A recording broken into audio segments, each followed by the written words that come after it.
Hello बच्चों, आज हम लोग जो है भूगोल का सभी वेरी शॉर्ट क्वेश्चन आंसर को पढ़ने वाले हैं। तो आइए एक एक करके हम लोग सभी प्रश्न को पढ़ेंगे और इस जितना भी भूगोल में वेरी शॉर्ट प्रश्न है उस सभी प्रश्न को इसमें कवर कर लिया गया है। तो चलिए शुरुआत करते हैं एक एक करके प्रश्न को। ठीक है बाबू, देखिए पहला है मानव निर्मित संसाधन के 5 उदाहरण दीजिए। मानव निर्मित संसाधन के 5 उदाहरण दीजिए। देखिए पहला हो गया उद्योग, दूसरा हो गया मशीन, तीसरा हो गया मकान, फिर हो गया बांध, इसके बाद परिवहन के संसाधन। ठीक है ना, परिवहन के साधन। तो ये हो गया पांचों जो है उदाहरण हो गया किसका, मानव निर्मित संसाधन के।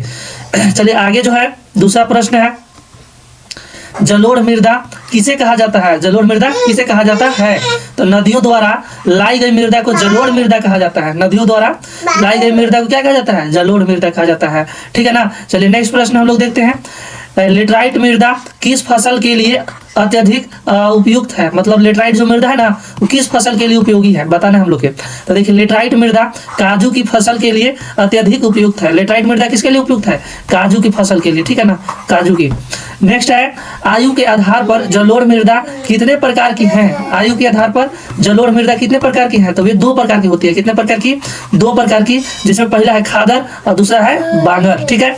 चलिए नेक्स्ट प्रश्न है, काली मृदा किस फसल की खेती के लिए उपयुक्त मानी जाती है? काली मृदा जो किस फसल के खेती के लिए उपयुक्त मानी जाती है ना, तो इसका आंसर हो जाएगा काली मृदा जो है कपास की खेती के लिए उपयुक्त मानी जाती है। नेक्स्ट प्रश्न है, राष्ट्रीय वन नीति 1952 के द्वारा निर्धारित कितने प्रतिशत भौगोलिक क्षेत्र पर वन होना आवश्यक है? ठीक है ना, मतलब राष्ट्रीय वन नीति जो है ना 1952 उसके द्वारा निर्धारित कितने प्रतिशत भौगोलिक क्षेत्र पर वन होना आवश्यक है? तो देखिए राष्ट्रीय नीति 1952 के अनुसार 33% भौगोलिक क्षेत्र पर वन होना आवश्यक है। ठीक है। नेक्स्ट प्रश्न हम लोग देखेंगे। नेक्स्ट प्रश्न है, जैव विविधता क्या है? जैव विविधता क्या है? तो देखिए वन जीवन और कृषि फसलों में जो जितनी विविधता पाई जाती है उसे जैव विविधता कहते हैं। मतलब कि वन्य जीवन और कृषि फसलों में जो विविधता, जो अंतर, ठीक है ना, पाई जाती है उसे क्या कहते हैं? जैव विविधता कहते हैं। आरक्षित वन क्या है? आरक्षित वन देखिए वह जिन्हें इमारती लकड़ी अथवा उत्पादकों को प्राप्त करने के लिए अस्थायी रूप से सुरक्षित रखा जाता है। ठीक है ना, मतलब इमारती लकड़ी या उत्पादक को प्राप्त करने के लिए जिस वन को सुरक्षित रखा जाता है और उसमें पशुओं को चराने खेती करने की अनुमति नहीं होती है। रखने पशु को न ले जाने की, चराने की, न खेती करने की अनुमति नहीं होती है, उसे क्या कहते हैं? आरक्षित वन कहते हैं। ठीक है। अगला है राष्ट्रीय उद्यान क्या है? देखिए वे सुरक्षित क्षेत्र जहाँ प्राकृतिक वनस्पति, प्राकृतिक सुंदरता तथा वन्य प्राणियों को सुरक्षित रखा जाता है उन्हें राष्ट्रीय उद्यान कहते हैं। फिर से एक बार पढ़ लेते हैं, वे सुरक्षित क्षेत्र जहाँ प्राकृतिक वनस्पति, प्राकृतिक सुंदरता तथा वन्य प्राणी को सुरक्षित रखा जाता है उसे क्या कहते हैं? राष्ट्रीय उद्यान कहते हैं। अब रक्षित वन क्या है इसके बारे में जानेंगे। देखिए वह वन जिसमें कुछ सामान्य प्रतिबंधों के साथ पशुओं को चराने एवं खेती करने की अनुमति दी जाती है उन्हें रक्षित वन कहते हैं। मतलब ऐसा वन जिसमें पशुओं को चराने की भी अनुमति है और खेती करने की भी अनुमति है, लेकिन उसका भी कुछ नियम और शर्त होता है। ठीक है ना, तो उस प्रकार के वन को क्या कहते हैं? रक्षित वन कहा जाता है, रक्षित वन। नेक्स्ट है, पौधों और जीवों की संकटग्रस्त जातियां कौन कौन सी है? पौधों और जीवों की संकटग्रस्त जातियां कौन कौन सी है? उदाहरण लिखना है। तो देखिए पौधों और जीवों के संकटग्रस्त वे जातियां हैं जिनके लुप्त होने का खतरा है। मतलब पौधा और जीव में वे जातियां जो लुप्त होने के कगार पे है वे जो है उन्हें खतरा है। जैसे काला हिरन हो गया, मगरमच्छ हो गया, भारतीय जंगली गधा हो गया। एक बात देखिए यहाँ पर है गैंडा है, एक पूंछ वाला बंदर, ये सब क्या है? विलुप्त होने के कगार पर है। ये सब संकटग्रस्त जातियां हैं। नेक्स्ट प्रश्न है, पौधे और प्राणियों की सुभेद जातियां कौन सी है? मतलब पौधे और प्राणियों की सुभेद जातियां कौन से हैं? उदाहरण देकर समझाना है, उदाहरण सहित लिखना है। देखिए पौधे और प्राणियों की सुभेद जातियां वे हैं जिनकी संख्या कम होती जा रही है। मतलब पौधे और प्राणी की वे जातियां जो जिनकी संख्या कम होती जा रही है वे सुभेद जातियां हैं कहलाते हैं। यदि उन्हें बचाने का प्रयत्न किया गया तो वह संकटग्रस्त श्रेणी में चले जाएंगे। जैसे एशियाई हाथी हो गया, गंगा नदी हो गया, गंगा नदी के डॉल्फिन है। ठीक है ना, गंगा नदी के डॉल्फिन, नीली भेड़, ये सब क्या है हम लोग के? ये सब सुभेद जातियां हैं। ठीक है ना। नेक्स्ट जो है भारत और प्राणियों की रुकेगा उल्टा पड़ रहा है, पौधे और प्राणियों की सामान्य जातियां कौन सी है? उदाहरण दें। देखिए पौधे और जीवों की सामान्य जातियां जिनकी संख्या जीवित रहने के लिए सामान्य मानी जाती है। मतलब जो है बहुत कम संख्या उनका बचल है। ठीक है ना। सामान्यतः है, सामान्य रूप से है। जैसे पशु हो गया, चीड़ हो गया, साल हो गया। पशु मतलब जानवर लोग जो है जैसे हम लोग घर में यूज इस्तेमाल करते हैं, चाहे दूध के लिए, चाहे जोतने कोड़ने के लिए, खेती बाड़ी करने के लिए, तो पशु हो गया। एक बार चीड़ हो गया, चीड़ एक पौधा होता है जिसे देहात में टेन करते हैं, चिड़चिड़ी करते हैं। उसी तरह से साल है, साल माने सखुआ है। तो ये सब क्या है, सामान्य जातियां हो गए, ठीक है ना। चलिए नेक्स्ट, पौधे और प्राणियों की दुर्लभ जातियां कौन सी है, उदाहरण दें। पौधे और प्राणियों की दुर्लभ जातियां कौन से हैं, उनका उदाहरण देना है। देखिए दुर्लभ जातियों में है जिनकी संख्या बहुत कम है। देखिए दुर्लभ जातियां किसे कहेंगे, जिसका संख्या बहुत कम है। यदि इनको बचाने का उचित प्रबंध न किए गए तो इनका संकटग्रस्त श्रेणी में जाना लगभग तय है। यदि इनको नहीं बचाया गया तो संकटग्रस्त श्रेणी में चल जाएंगे। जैसे देखो हिमालय का भूरा वृक्ष, वृक्ष माने भालू ना, हिमालय का भूरा वृक्ष, एशियाई जंगली भैंस और हॉर्नबिल, ये सब क्या है, जितने भी जीव का नाम पकड़े, ये सभी जो जीव है ये दुर्लभ प्रजाति है, जो बहुत कम मात्रा में दिख रहे हैं। अगर इन्हें नहीं बचाया गया तो संकटग्रस्त श्रेणी में चले जाएंगे, ठीक है। नेक्स्ट है स्थानीय जातियां कौन सी हैं, उदाहरण दें। देखिए स्थानिक जातियां वे हैं जो विशेष क्षेत्र में पाए जाते हैं। जैसे जो विशेष क्षेत्र में पाए जाते हैं उन्हें क्या कहेंगे हम, स्थानिक क्षेत्र। जैसे देखिए निकोबारी कबूतर, और इसके बाद अंडमानी जंगली सुअर, और अरुणाचल प्रदेश की मिथुन, ठीक है ना, अरुणाचल प्रदेश की मिथुन। ये दो चार जो जीव के नाम बताए गए हैं ये सब क्या है, स्थानिक जातियां हैं। और इस तरह की और भी जातियां हैं, ठीक है ना, इसलिए यहाँ पर आदि लगा दिया गया। नेक्स्ट है पौधों और प्राणियों की लुप्त जातियां कौन सी है, उदाहरण सहित लिखे। देखिए पौधों और प्राणियों की लुप्त जातियां कौन सी है बताना है हम लोग। देखिए पौधों और प्राणी की लुप्त जातियां में है जो इनके रहने के स्थान से विलुप्त हो पाई गए हैं, ठीक है ना। जैसे एशियाई चीता, गुलाबी सिर वाले बतख, ये सब क्या है, लुप्त जातियां हैं। जो पौधा या जीव जानवर, ठीक है ना, जहाँ रहते थे वो स्थान उनके बिना खाली हो गया तो उन्हें क्या कहा गया, लुप्त जातियां, ठीक है ना। जैसे मैं आपको बताया गया एशियाई चीता, गुलाबी सिर वाली बतख, ये सभी क्या है, लुप्त जातियां हैं। एशियाई सिंह का प्राकृतिक आवास कहाँ है, ये बताना है। अगला है यह किस राज्य में स्थित है। देखिए एशियाई सिंह का प्राकृतिक आवास गिर राष्ट्रीय उद्यान में है, और यह जो है गुजरात राज्य के सौराष्ट्र संभाग में स्थित है, ठीक है। चलिए नेक्स्ट है एक सिंह वाला गेंडा भारत में कहाँ मिलता है, इसके लिए कैसे भूमि जलवायु अनुकूल है। मतलब एक सिंह वाला जो गेंडा है वो भारत में कहाँ पर मिलता है बताना है हम लोग के, ठीक है।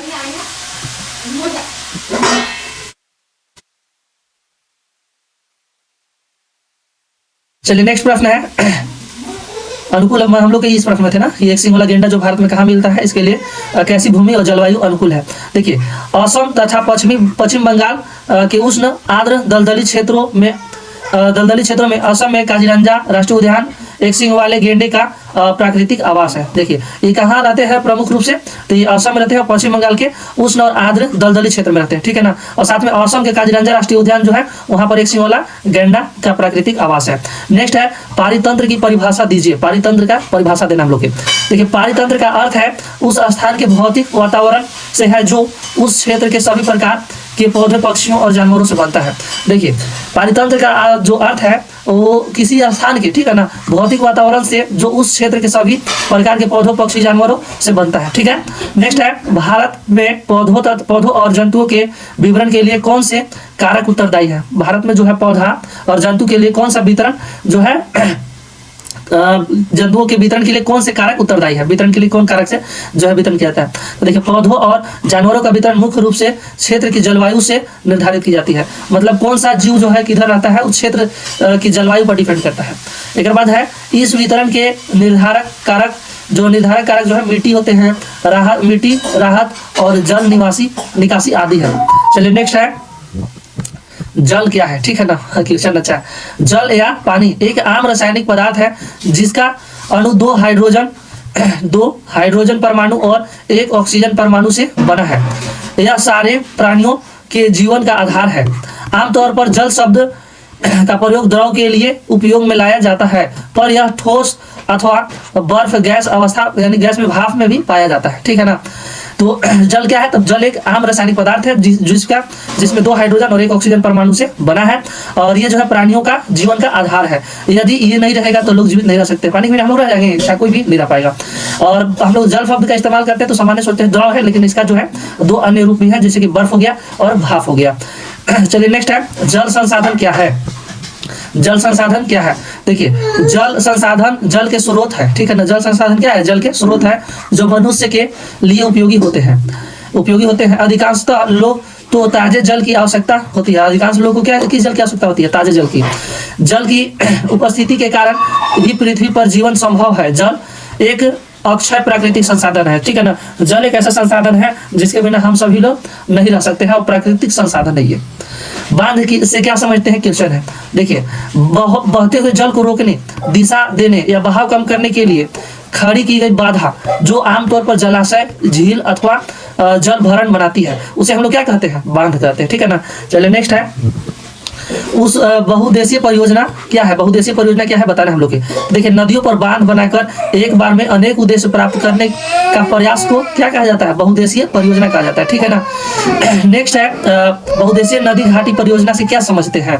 देखिए, नदी पर बांध बनाकर इससे अनेक प्रकार के उद्देश्य को पूरा करना बहुउद्देशीय नदी घाटी परियोजना कहलाता है। मतलब नदी पर हम बांध बनाते हैं और उससे हम लोग अनेक प्रकार के उद्देश्य को पूरा करते हैं, तो उसे क्या कहेंगे? बहुउद्देशीय नदी घाटी परियोजना कहेंगे, ठीक है ना। जैसे समझिए, बाढ़ नियंत्रण, जल विद्युत निर्माण, जलापूर्ति, सिंचाई प्रबंधन, ये सब क्या है? एक बार हम लोग नदी में पानी रोक करके बांध बना दिए, बांध बना करके पानी जो रोके हैं उससे हम लोग क्या क्या काम ले रहे हैं? एक से अनेक काम, जैसे बाढ़ पर नियंत्रण कर लिए, जल विद्युत निर्माण कर रहे हैं, जल आपूर्ति कर रहे हैं, सिंचाई के लिए उसमें जो पानी वगैरह निकाल रहे हैं पटाने के लिए खेत को। अगला है बार्फ ड्रिप प्रणाली क्या है? बार्फ ड्रिप प्रणाली क्या है? तो देखिए, नदियों वाहनों के जल को बांस के बने पाइपों द्वारा एकत्रित करके सिंचाई करना बांस ड्रिप प्रणाली कहलाता है। जैसे समझिएगा, इसको थोड़ा सा हम बगल में करते हैं। पहाड़ी क्षेत्र में जो झील झरने होते हैं ना, नदी वगैरह, तो इस तरह से मान लीजिए बह रहे हैं, झर रहे हैं। अब ये जो है पहाड़ पर है, कहाँ पर है? पहाड़ पर, ऊंचा स्थान पे है।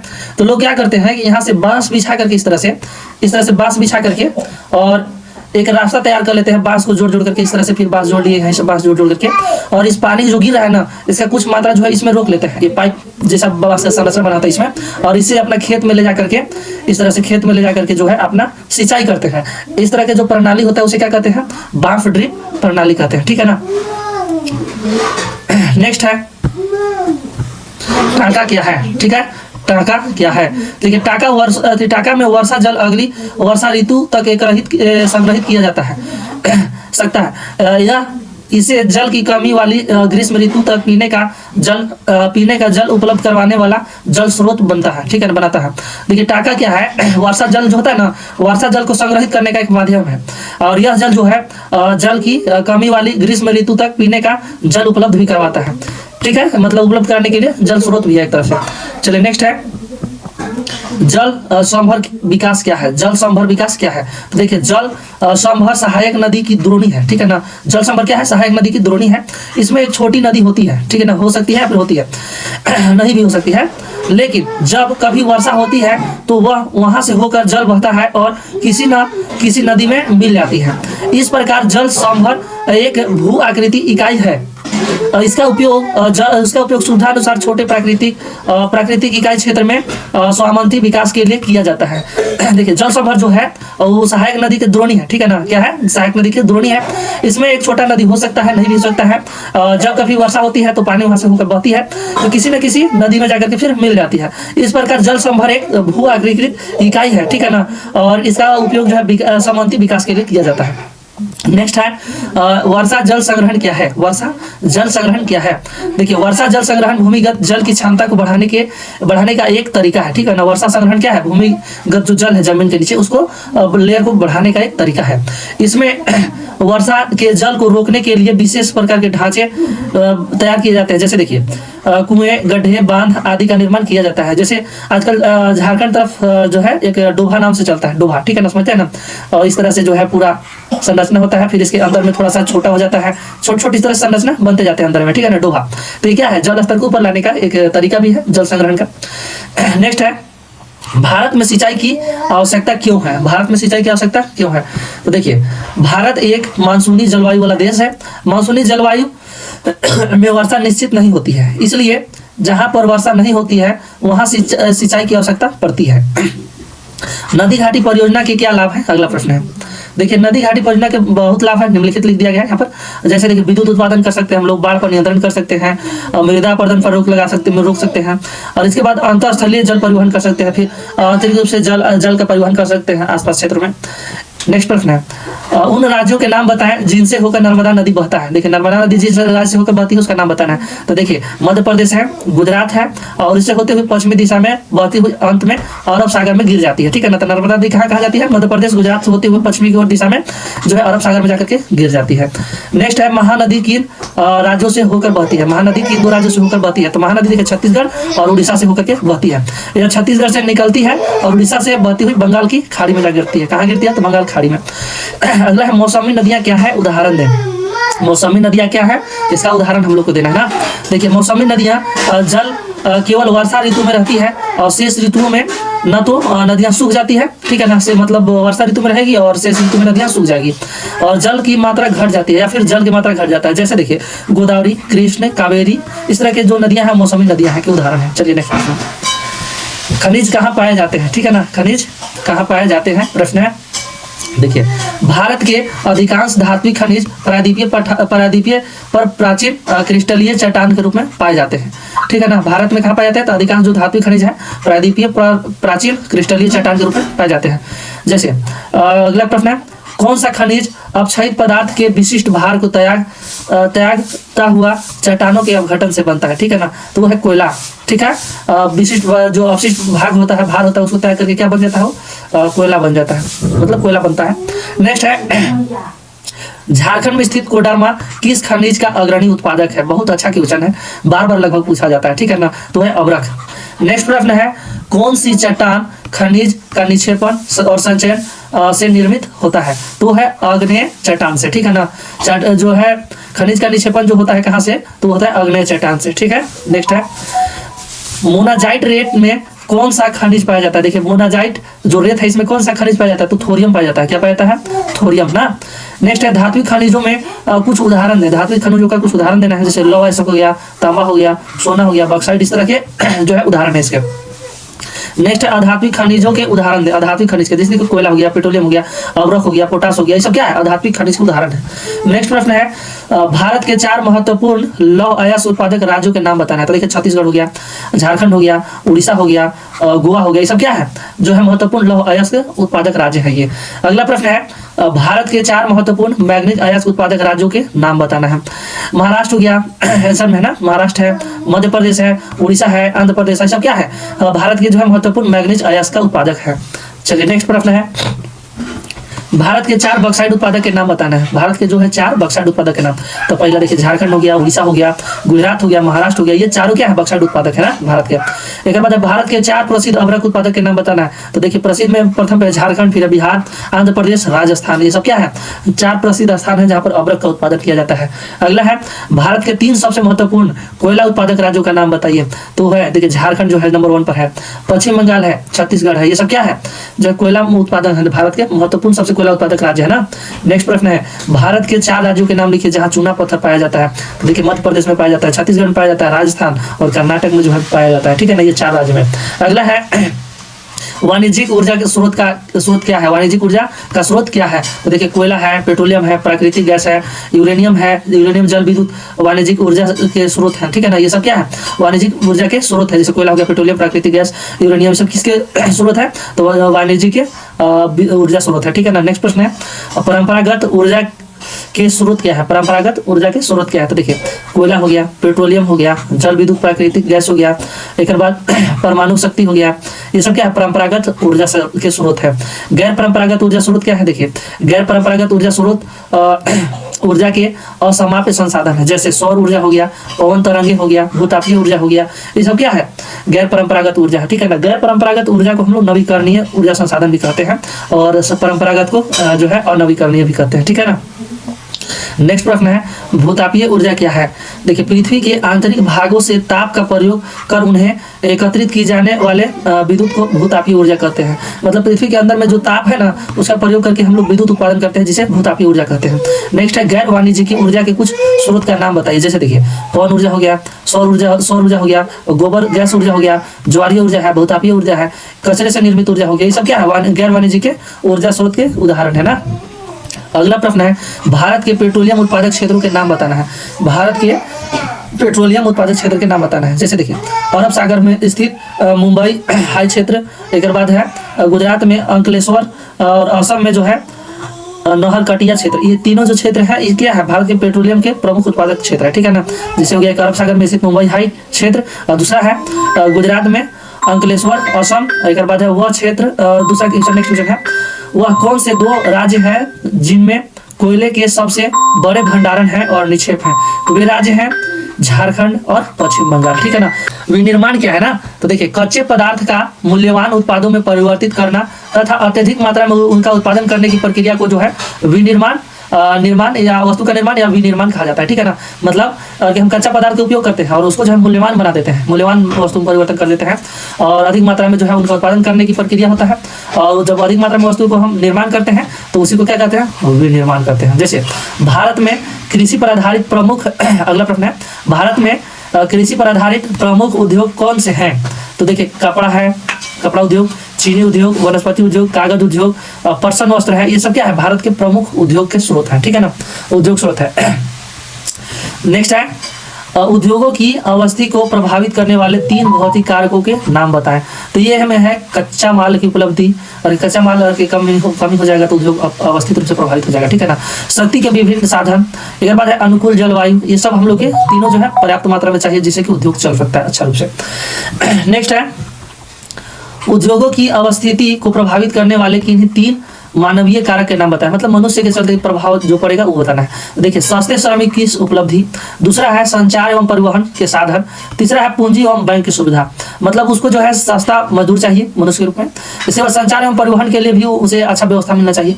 अगला है पूंजी एवं बैंक की सुविधा होना चाहिए, मतलब उसकी लागत पैसा होना चाहिए पूंजी, और बैंक भी होना चाहिए अच्छा।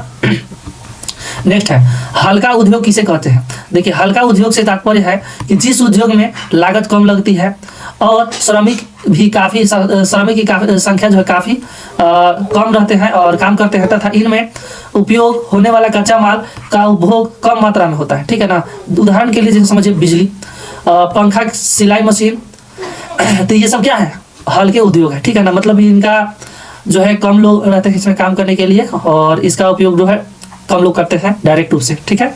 बाकी ऐसे तो बिजली वगैरह का सभी लोग हम लोग यूज करते हैं, बाकी यहाँ पर कहा गया है हल्का मात्रा में। नेक्स्ट प्रश्न है परिवहन क्यों आवश्यक है। देखिए बहुत इंपॉर्टेंट क्वेश्चन है, परिवहन हमेशा लगभग पूछा जाता है बोर्ड में, ठीक है ना।